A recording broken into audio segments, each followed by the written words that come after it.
This is the type of days I like to go out and take pictures. Beautiful, snowy landscape. Everything is white, frozen, quiet, still.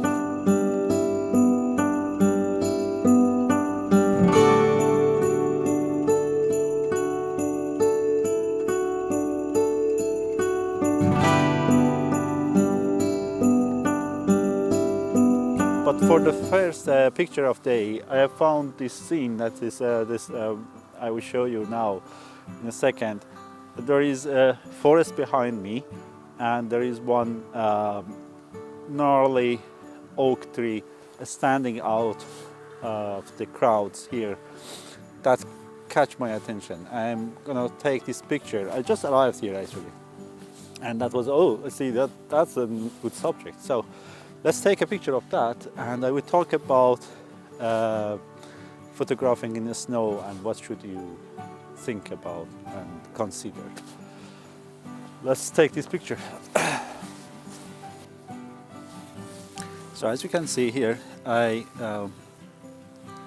composed this scene by zooming in to, I guess it's almost 150 millimeter or something like that.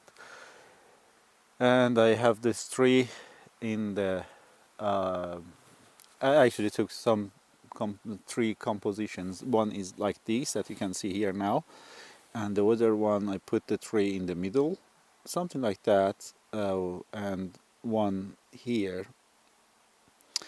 It's not for making panorama, even though I can do that, but what I am considering here is what else I'm including in my picture. With this composition, the only standing out tree is my subject. With this one, I have the other tree on the other side, the left side of the frame, that is competing with the main subject. But I like the way that this tree branches goes to the left and leaning to the left, so it makes sense to compose the scene like that. But this one works too.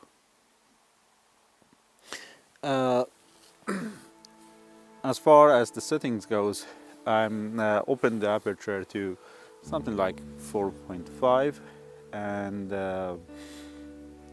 16 of the second, ISO 160.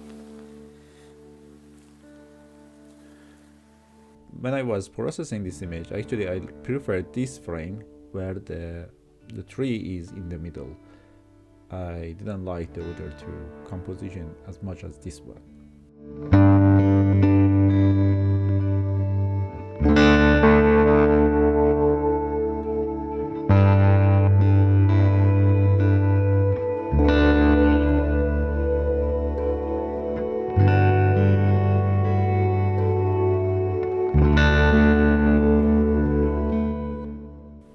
My very first tip for photographing in snow and cold weather in general is to bring extra batteries with you.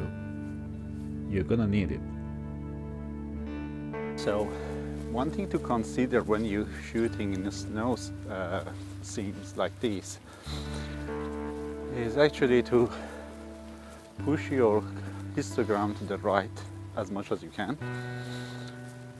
Because we don't have direct light here, I can quite easily do that without be worrying about overexposing my highlights. The scene and the landscape right now is very flat. It's a very flat light, so I don't have that problem. But in general, it's better to push the histogram to the right, because the camera metering system tends to think the snow is overexposed and make the photograph dark, and you can compensate with pushing the histogram a little bit to the right and take your picture. The other thing to think about and consider when you are out in the snow is the white balance. You can use actually auto white balance as well. Depends on your camera and how it handle the white balance, auto white balance. My camera, the Fuji X-T4, is very good. I found it very reliable, even though I decided today to stick to uh, daylight white balance and to make the image. And the image I took is slightly cool. It has a slightly blue tint to it, which actually I prefer. I like for these scenes to have a quite cold and bluish colors in the pictures.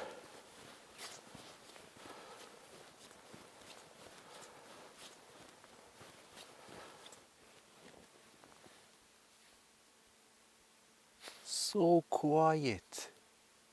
This is so quiet. Amazing. Okay, now let's talk about the choice of lens and focal length. For the snow, there is no recommendation like everything else in photography. It's subjective and you can choose. You think that the snow makes the scene simple and easier to photograph, which is true, but still it can make the scene a bit more cluttered and contrasty and busy. As you can see behind me, uh, I have a lot of grass and branches on the ground and lots of dark patches of the uh, tree trunks and everything against the white snow, and that makes it a bit too contrasty in a way and too cluttered.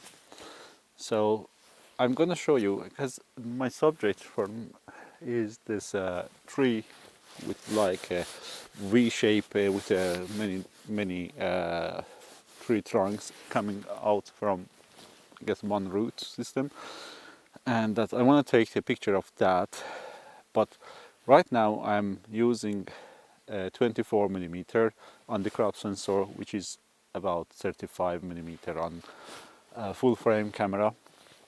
And let me switch to a zoom lens and show you the difference between 35 millimeter and something more zoomed in. I switched to 55 to 200 millimeter and I'm at the widest 55 millimeter on this lens, and as you can see already how big a difference that makes. I can isolate my subject and make the image more simple and more pleasing by zooming in.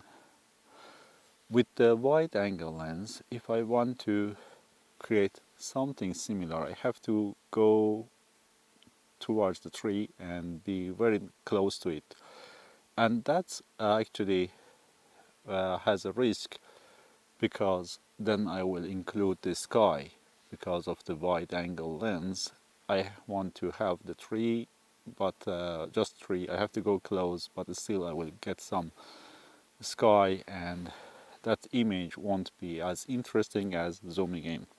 And let me zoom in even more, so we can just focus on the branches, and that's something else as well. I'm gonna take a picture of this one and put it on the screen right now.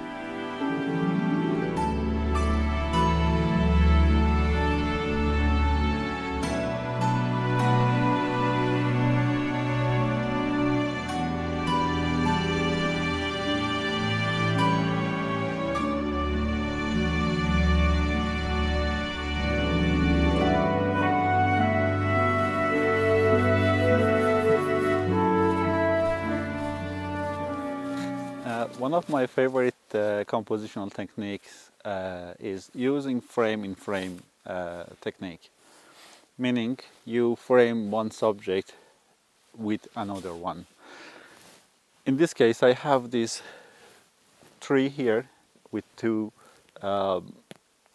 big trunks in foreground, and the other tree I put it in the middle of these two trunks here in the background. But to get the shot, I have to switch to a wide angle lens, and there is two reasons for that. First of all, with the zoom lens, telephoto lens, the scene is too compressed, and I have so little space between foreground trees and the background one. The second reason is with the wide angle lens you can increase the depth of field with a smaller aperture, and with using that actually I'm able to take the whole scene in one exposure without need to focus the stack. I focus in somewhere in between these two subjects, and with f13 everything was in focus. So to keep the histogram to the right, I took a longer exposure, which is fine with this day. There is no wind, no problem at all. So I was able to take the shot in one exposure without any complication. Here's the shot.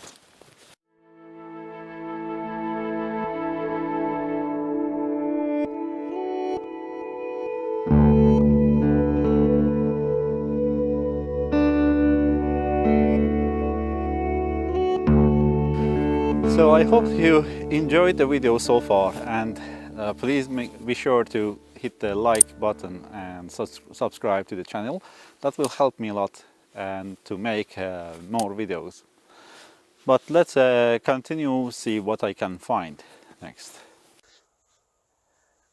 As I said, we need extra batteries. This one is dead. I have to switch the battery. I have two with me today.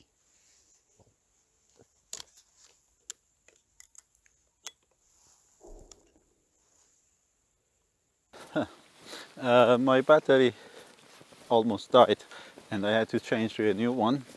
As I said in the beginning of the video, you need extra battery in the cold days because batteries tend to lose juice faster in the cold environment. One other factor you should consider when you are out taking pictures in the snow is to choose your composition before you walk into it. I have found this tree here which I like very much, and the snow around it is pristine, no footprints or anything. There are some footprints on the other side which is not in my frame, and before I take a picture I had to decide which lens I should use, and if I go with the wide angle I have to go closer, then I will walk into my scene, and then I see, oh, that doesn't work, then I have to go back and change my lens to a zoom lens, and I might already ruin the scene with my footprints. So that's one thing also to consider when you are out in the snow. If you find something interesting, don't go too close to it before you regret it.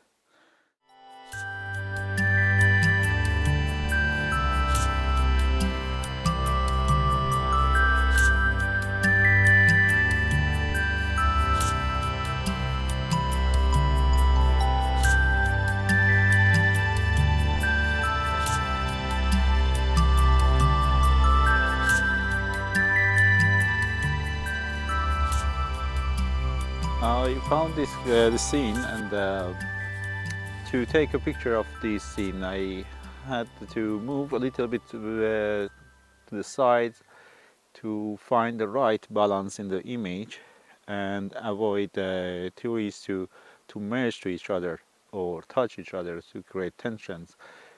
There is one tree behind this one, as you can see here, and if I move my camera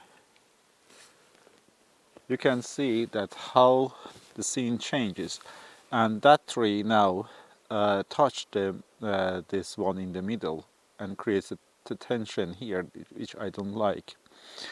To avoid this, I had to move a little bit, and I found it's easier if I hide that tree behind this the foreground one here, and create some space between these two trees. The only thing I not quite sure about in this composition, I have a lot of dead space here in this side of the frame. I have some on the other side as well that might balance each other and can be fine, but with these branches goes out of the frame and this dead space, I'm not quite sure about this side of the image. So maybe something square would work better in this scenario.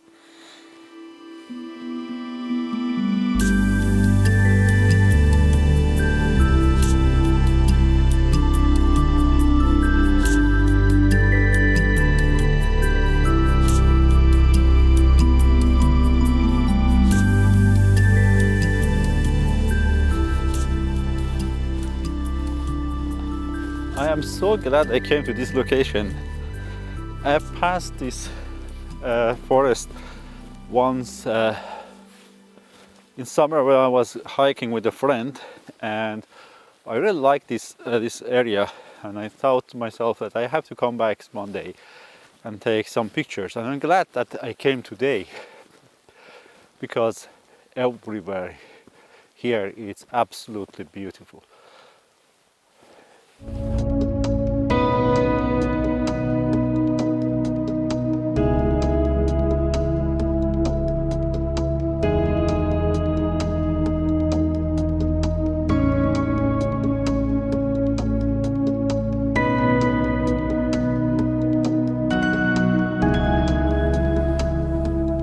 So thank you so much for watching this video, and I hope you enjoyed it.